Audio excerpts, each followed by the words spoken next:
Olá, boa noite, eu sou o Elias Emanuel e começa a partir de agora mais um Amazônia em Debate aqui pelo Amazonsat. Hoje nós vamos falar sobre os diversos tipos de mídia, mas com um foco preferencial à televisão. Esse veículo que chegou ao Brasil no início da década de 50. Na verdade, para fazer parte da realidade do povo brasileiro, sofreu um investimento particular do saudoso jornalista Assis Chateaubriand.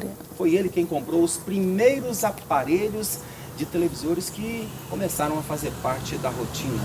E hoje a televisão é o veículo mais, digamos que, visto por todos os brasileiros, chegando inclusive ao topo e deixando o rádio para trás. O rádio que começou em 1922 e, logicamente, tem uma trajetória grande no Brasil.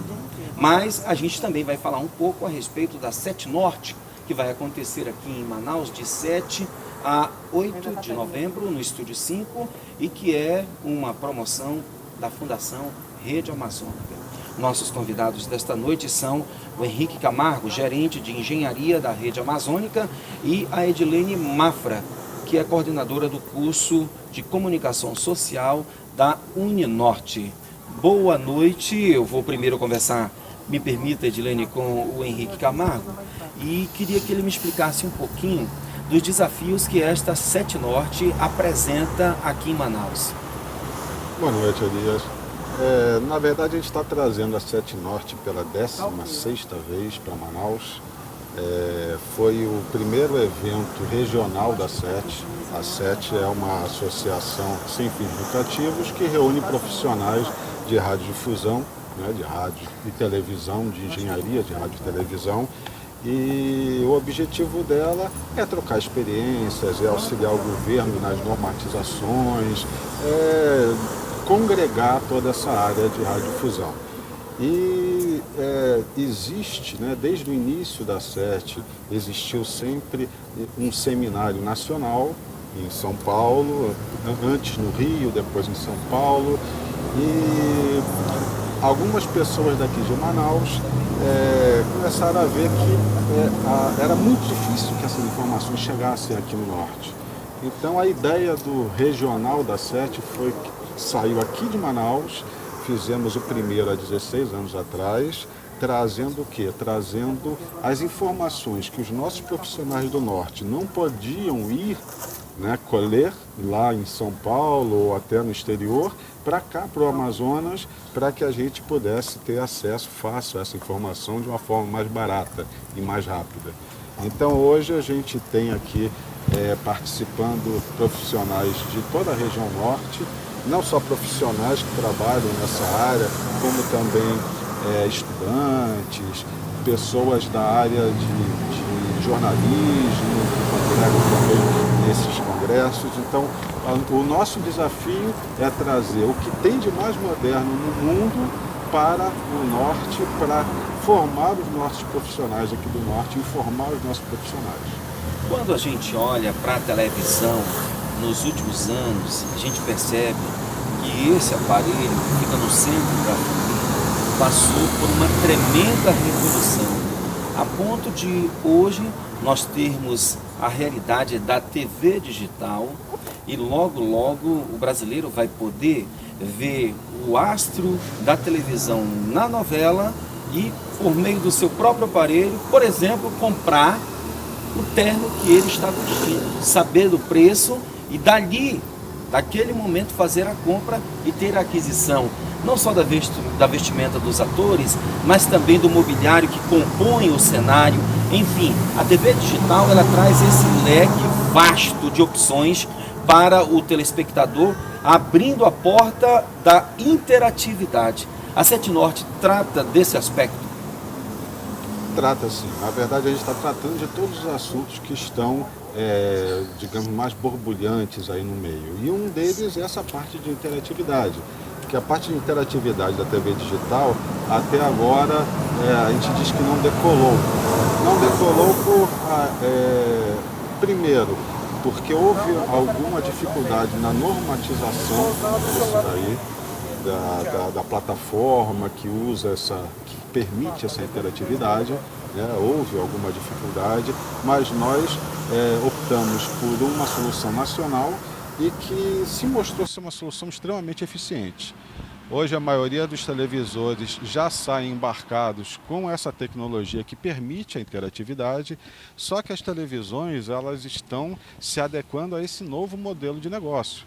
Isso daí não é fácil, isso aí demanda uma produção adicional, porque além da produção do programa, a gente tem que trabalhar na produção do material de interatividade e a gente tem que fazer com que isso case muito bem com a programação.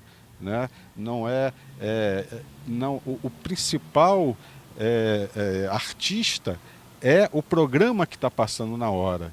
Então, a interatividade deve te permitir que você tenha mais informações, mas sem desviar a atenção do principal, que é a programação que está rodando. Então, é meio difícil a gente, né, chegar nesse modelo de trabalho, mas a gente está andando, né, a passos bem largos e acreditamos que logo a gente vai chegar lá.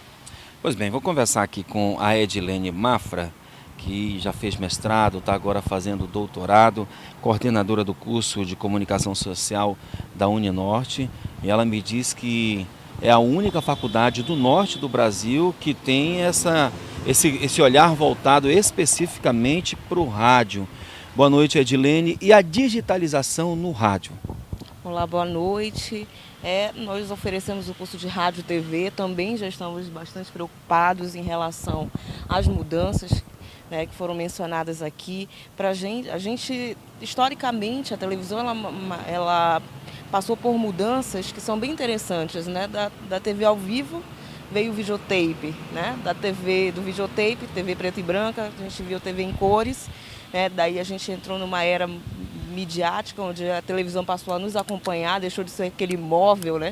Passou a nos acompanhar.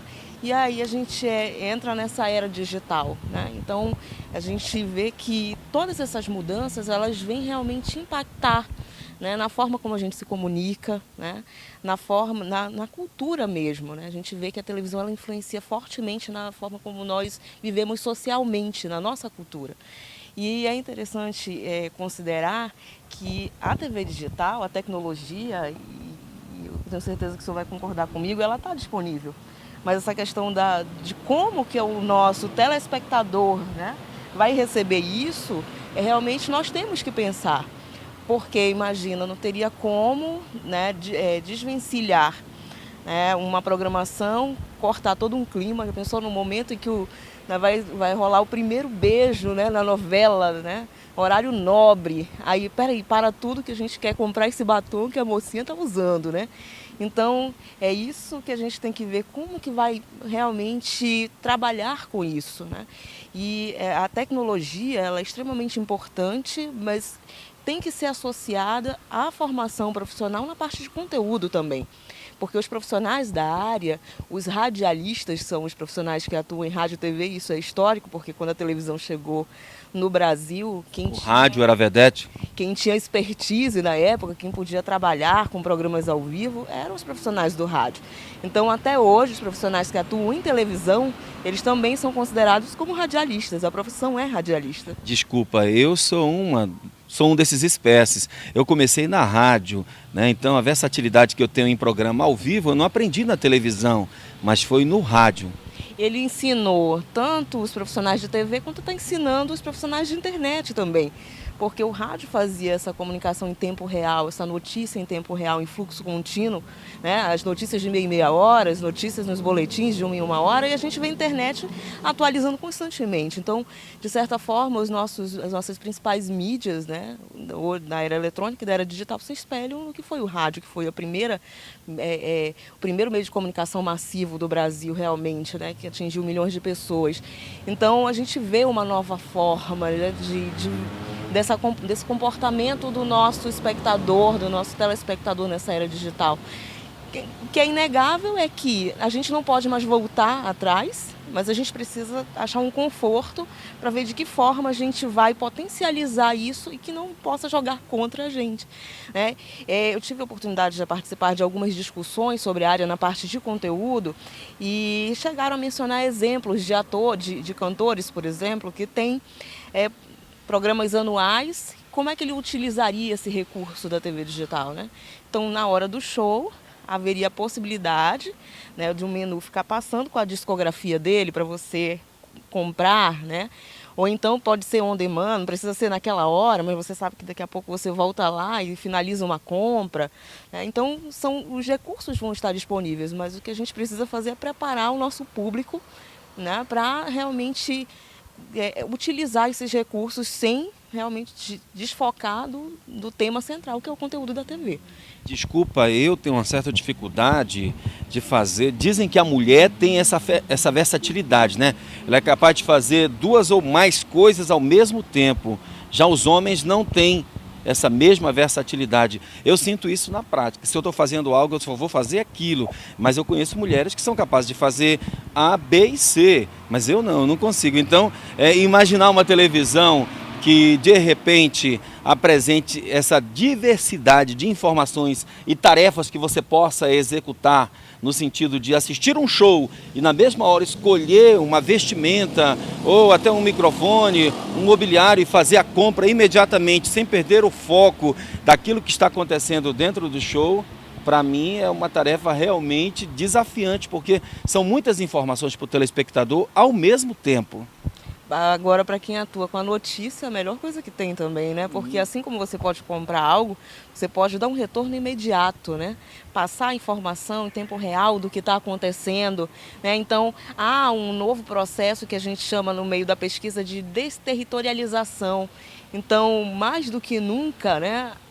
Virou uma aldeia global no sentido de que a comunicação mundial, ela ficou mais ágil, ficou mais rápida. E com a televisão digital, quando a gente estiver realmente com os recursos que vão estar disponíveis, a gente vai viver isso. Mas eu também ainda tenho, que eu me considero bem na pontinha da geração Y, viu? Uhum. Eu considero que eu também tenho algumas dificuldades, mas eu observo as crianças, eu acho que você tem filhos, você sabe como para eles é muito fácil estar lá com tablet, com telefone, com um computador, porque eles assistem TV, porque rádio quase não ouve mais, né? Isso daí é cultural também. Mas eles assistem com a segunda tela, né? Com a internet. Então a gente precisa realmente ver que a gente pode utilizar na televisão, e a televisão já aprendeu a fazer isso, já está fazendo. Inclusive o Amazonsat é um exemplo. Uhum. O Amazonsat foi um dos primeiros a ter mobile. Enquanto nem se pensava aqui no mobile, no Amazonsat já se pensava, né? Era uma tecnologia que já estavam começando a apropriar, né? A internet, os sites dos programas. Então a gente vê que mais do que nunca é preciso pensar em multimídia. É verdade. Isso tudo. Verdade, professor. Agora mesmo, você está assistindo o Amazônia em Debate, está tendo uma carga de informação aqui que tanto eu, quanto a Edilene, quanto os meus convidados estão oferecendo. E no pé do vídeo, você está tendo outra informação completamente diferente daquilo que a gente está passando. E são 2 informações díspares, mas que estão à disposição do telespectador. A gente vai continuar conversando sobre desse veículo multifacetário chamado televisão e falar um pouquinho de rádio aqui no Amazônia em Debate, depois do intervalo.